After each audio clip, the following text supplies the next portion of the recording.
Hello everyone, welcome back to my YouTube channel. ఇంకా కొంచెం కూడా లేట్ చేయకుండా ఈరోజు టాపిక్లోకి వచ్చేద్దాం. మంచి గుమగుమలాడే చేపల పులుసు చేసుకుందాం. నేనైతే ఎక్కువ ప్రాసెస్ ఏం లేకుండా సింపుల్ గా అండ్ టేస్టీగా ఉండేలా చేస్తాను. సో ఎవరైనా చేసుకోవచ్చు. ముందైతే ఫిష్ ని నీట్ గా వాష్ చేసుకోవాలి. ఉప్పు అండ్ నిమ్మరసం వేసుకొని వాష్ చేసుకోవడం వల్ల స్మెల్ రాకుండా ఉంటుంది. ఇప్పుడు స్టవ్ ఆన్ చేసుకుని పాన్ పెట్టుకుని అందులో 1 టేబుల్ స్పూన్ జీలకర్ర, 1 టేబుల్ స్పూన్ ధనియాలు, 1 టేబుల్ స్పూన్ నువ్వులు, 1/2 టేబుల్ స్పూన్ మెంతులు, 1 టేబుల్ స్పూన్ కొబ్బరి పొడి వేసుకొని దూరగా వేయించుకోవాలి.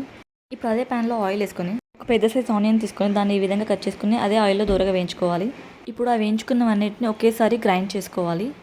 ఇప్పుడు మనం గ్రైండ్ చేసుకున్న మసాలాని మనం వాష్ చేసి పెట్టుకున్న చేపల పైన వేసుకోవాలి. ఇందులోనే మన టేస్ట్కి సరిపడా కారం, ఉప్పు, అల్లం వెల్లుల్లి పేస్ట్ అండ్ పసుపు కూడా వేసుకోవాలి. ఇప్పుడు ఇదంతా మంచిగా మిక్స్ చేసుకోవాలి. ఈ మసాలాలు, కారం, ఉప్పు, అల్లం వెల్లుల్లి పేస్ట్, పసుపు ఇదంతా ఫిష్ ముక్కలకు పట్టేలా మంచిగా మిక్స్ చేసుకోవాలి. మిక్స్ చేసుకున్నాక ఒక 10 మినిట్స్ అలాగే ఉంచుకోవాలి. ఇప్పుడు మనం స్టవ్ ఆన్ చేసుకుని ఒక పెద్ద పాన్ పెట్టుకుని ఆయిల్ వేసుకోవాలి. ఆయిల్లో ఈ విధంగా మసాలా పట్టించిన ఫిష్ ముక్కల్ని వేసుకోవాలి. ఈ విధంగా పెద్ద పాన్ తీసుకొని ముక్కలన్నీ విడివిడిగా వేసుకోవాలి. ఎందుకంటే ఫిష్ తొందరగా ఉడుకుతుంది. చిన్న చిన్న పాన్ లో పెట్టుకుంటే ముక్క విరిగిపోతుంది. సో ఫిష్ కి ఎప్పుడైనా పెద్ద పాన్ పెడితేనే మంచిది.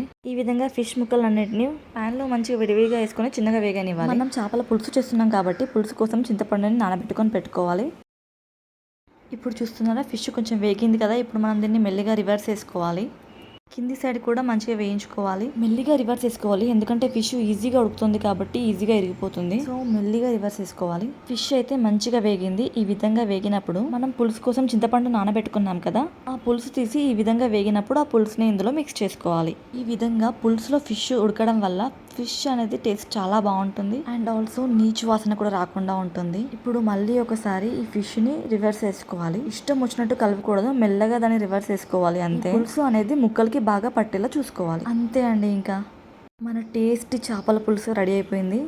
టేస్ట్ అయితే చాలా బాగుంటుంది. మనం అవన్నీ మసాలాలు వేయించుకొని గ్రైండ్ చేసుకుని వేసుకున్నాం కదా, సో ఈ పులుసు టేస్ట్ చాలా బాగుంటుంది. ఉట్టి పులుసు అయినా సరే టేస్ట్ చాలా బాగుంటుంది. ఫిష్ అయితే హెల్త్ కి చాలా మంచిది. ఆల్రెడీ మీ అందరికి తెలిసే ఉంటుంది, ఫిష్ తినడం వల్ల చాలా బెనిఫిట్స్ ఉంటాయి. చేపల్లో ఒమేగా 3 ఫ్యాటీ యాసిడ్స్ ఉంటాయి. దీనివల్ల బ్రెయిన్ కి ఇంకా హార్ట్ కి చాలా మంచిది. కంటి చూపు కోసం అండ్ హెయిర్ అండ్ స్కిన్ కోసం అలా చెప్పుకుంటూ పోతే ఇంకా చాలా యూజెస్ ఉన్నాయి. సో వీక్లీ వన్స్ అయినా తినడానికి ట్రై చేయండి. ఈ వీడియో కనుక మీకు నచ్చినట్టయితే లైక్ చేసి, షేర్ చేసి, కామెంట్ చేయండి. అండ్ ఇంకా ఇట్లాంటి సింపుల్ రెసిపీస్ కోసం నా ఛానల్ని సబ్స్క్రైబ్ చేసుకోండి. Thank you so much for watching.